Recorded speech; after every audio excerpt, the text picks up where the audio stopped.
oriented.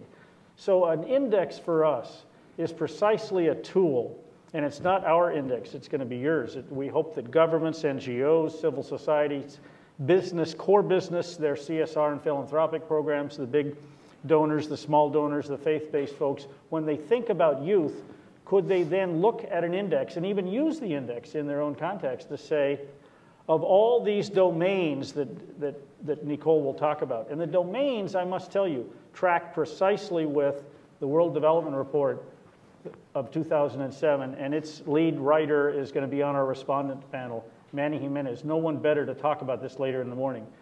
They talk about, I still think, even though 2007 can sound like eons ago, it's still the best single document on youth development. It talks about youth development as transitions from childhood to adulthood.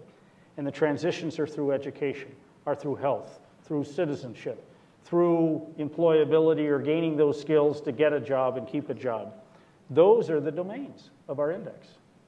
And those domains can tell us where to invest intelligently.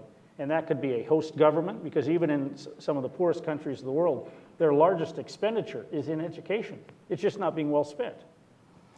But it's the expenditures of foreign aid agencies, of businesses, of investors, of CSR programs, of philanthropies. How can we steer resources? And resources aren't just money too. It could be intellectual property. It could be, of course, the capacity building of the right institutions to do these things. But how can we, as business, civil society, and then to have married with a major think tank here, whose business is about international relations, development, and security, to look at this not as youth, as a nice, interesting sideshow over here, a special interest group, but a core piece of what we're talking about. We think this index then can help us all invest better and have better results.